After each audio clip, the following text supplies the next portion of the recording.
Summer is singing in streets again, and summertime's travels have now begun. The cuckoo sings of the burnished grain, and long journeys gilded by the sun. We soon have the holiday passenger traffic with us. But between us, I think we can deal with all their... The superintendent of operating speaks in the ears of his timetable brains, who sit in their offices calculating how to fit in fast summertime trains. Cudgel your brains for summertime trains.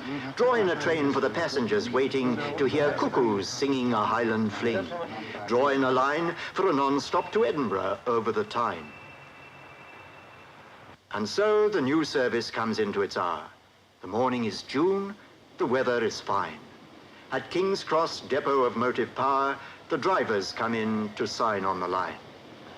Bob Marrable, top-link train driver, who's always a punctual arriver, wears boots, footplate size, has colour-light eyes, and engine oil in his saliva.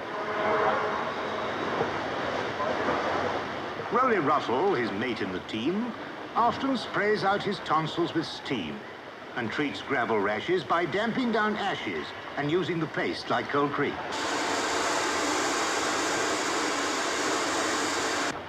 The 9:30 non-stop train to Edinburgh, the Elizabethan, will leave from platform 5.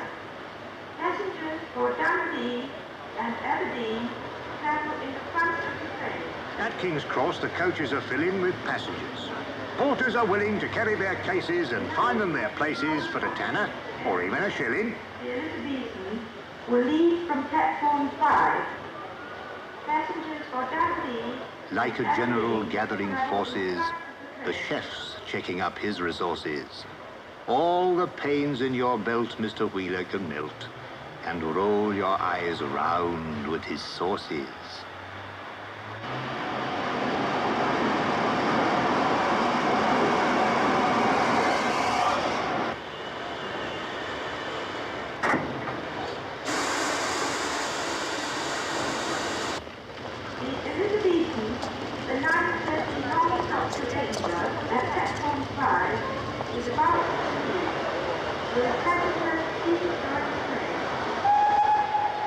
Though the guard may look calm and laconic, his obsession with time is quite chronic. But a punctual start binds the train to his heart. The relationship's purely platonic. At platform 5, the Elizabethan, a special express of the holiday season, summons its strength. And the time to depart marks an ending for some, but for many, a start.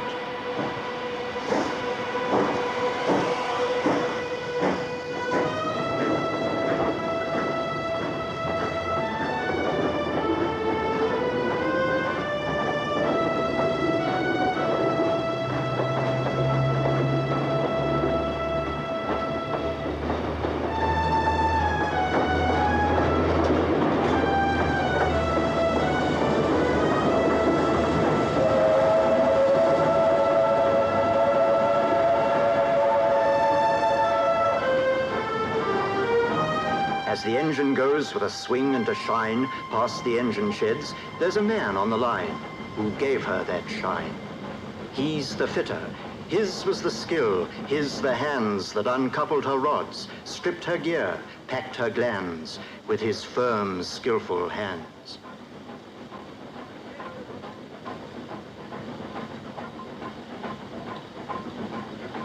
And the boy was one of that servicing crew who gave care and craft to each thread on each screw and made it fit true.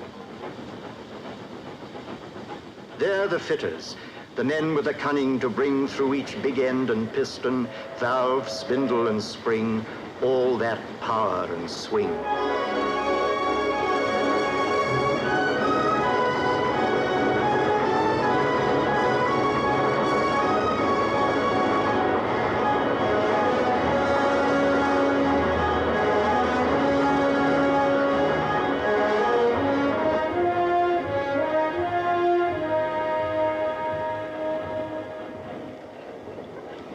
The buffet's archdeacon of elegance serves coffee with impartial sentiments, cigars for the swells, bath buns for blonde belles, and fags for the lads in the regiments.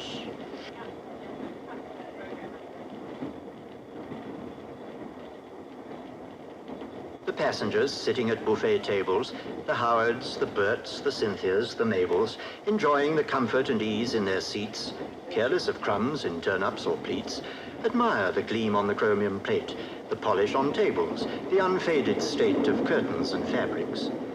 But rarely give thought to the long years of training, the practice that taught men in large workshops the best way to take a carriage to pieces and how to remake it better than new. The seats that are sat on had to be made to welcome all shapes.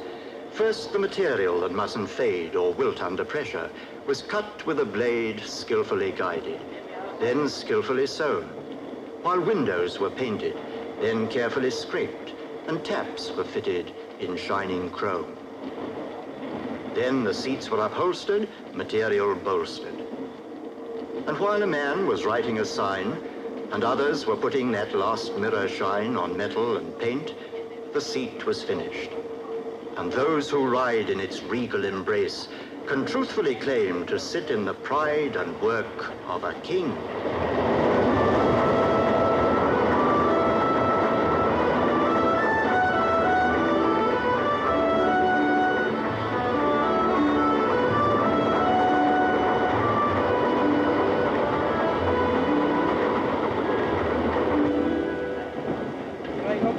As time gets on, so people get thinner, unless they take lunch or midday dinner. So the kitchen car prepares to fill the waistcoat of Jack and the waistline of Jill.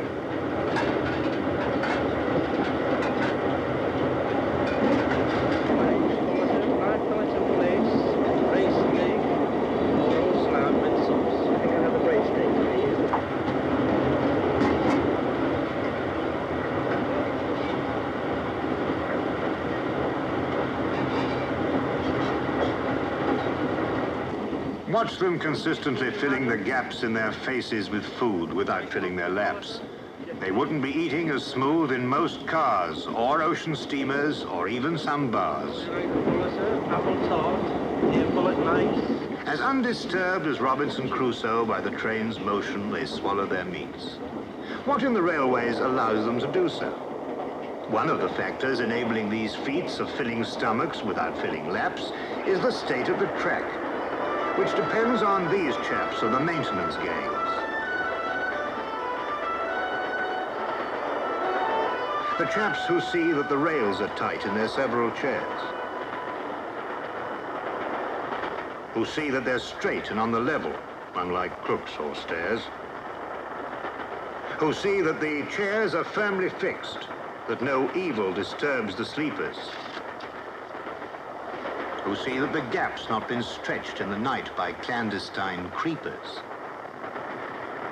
who see that this very important small gap will not cause any damage by wrapping some diner's first-class Adam's apple in chicken or cabbage, who see that the passengers riding in clover can take meals on velvet at 90 or over,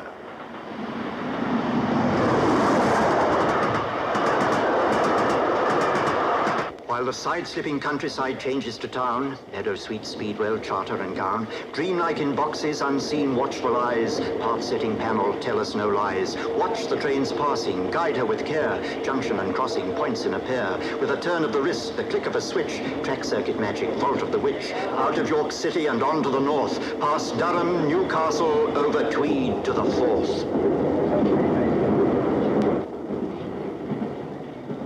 Now beyond York, the Scots crew prepare to relieve the strain on the English pair.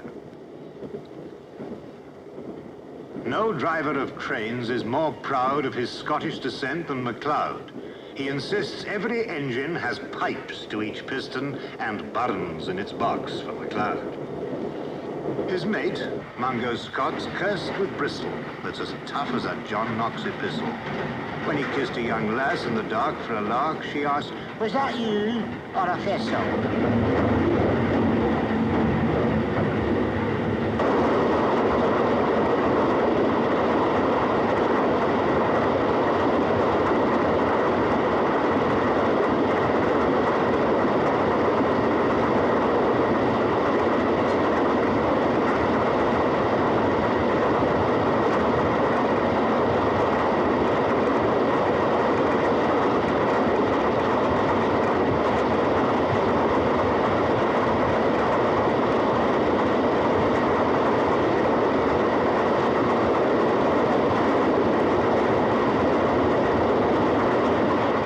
Nigel Gresley designed his A4 with the speed of a greyhound, the strength of a boar.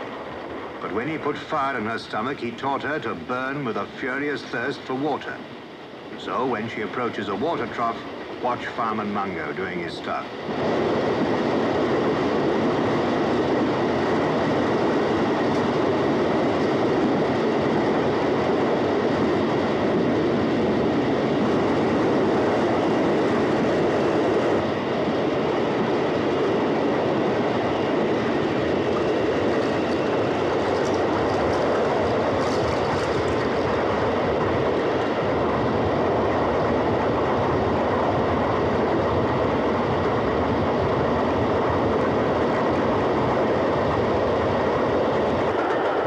Driver and fireman, relieved of the strain, rest now while the pounding refrain that beat itself into the cells of your brain murmurs along in the voice of the train.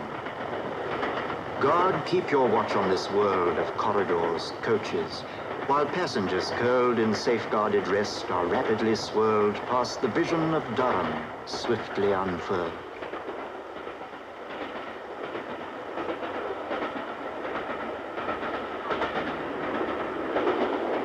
The Elizabethan goes driving onwards, while buffet attendants or restaurant stewards, performing their corridor service dance, try to anticipate passengers' wants, waltzing through coaches to serve in compartments, while signals are serving the train with clear distance.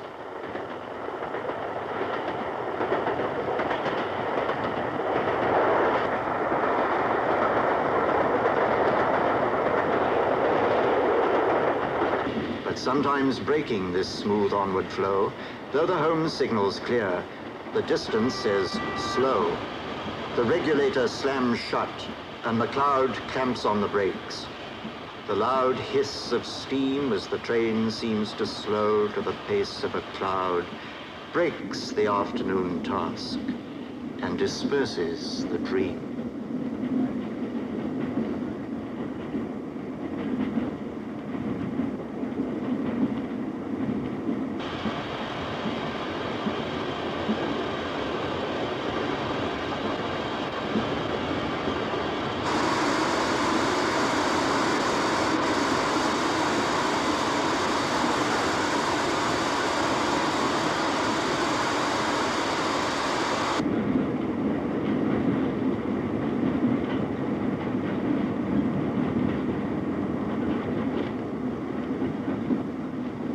At the end of these wires sit men in control rooms, like prompters assisting the course of a play,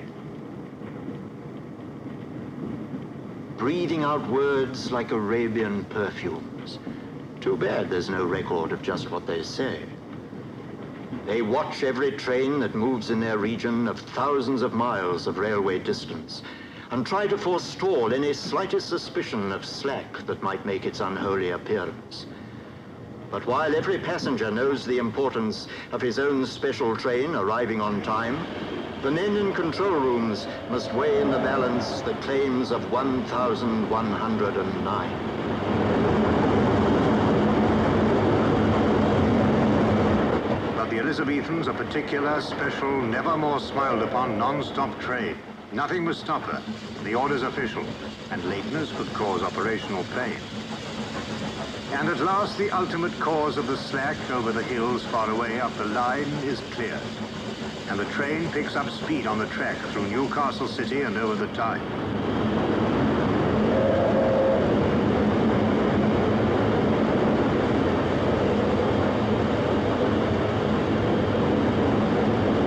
But now the express has lost time. She'll be late unless driver Tony and Mungo, his mate, can make up 4 minutes and nearly a quarter on the difficult stretch running over the border.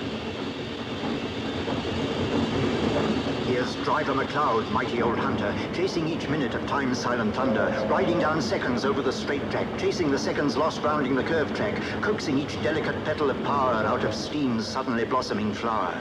Here's muscular Mungo, hard-handed toiler, who keeps water flowing round the tubes of the boiler, keeps up the pressure, heaves tons of coal on, makes sure his driver's got enough steam to roll on, bends till his back aches, shifts as his feet work, rhythmically swinging to make boiler heat work.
As they come down from Grant's house, the peak of the climb, they're over the worst. And she's running on time.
Running on time and will arrive at platform 10.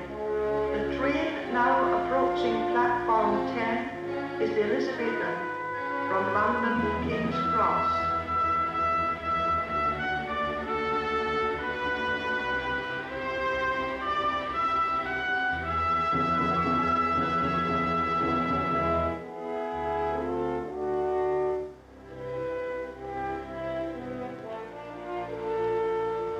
Mr. Arnott of Waverley Station has a very high sense of occasion.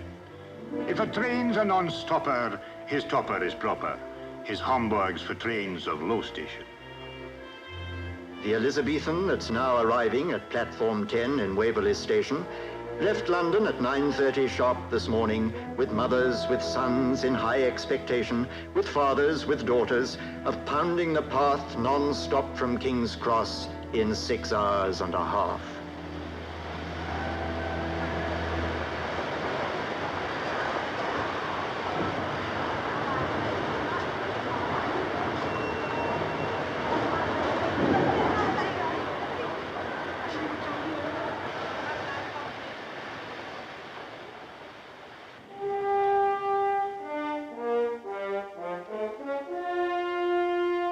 Here Edinburgh stands on its rock by the Forth, singing its welcome to those who come north, where the clans and the heather have fashioned a reason to mingle their blooms in a festival season.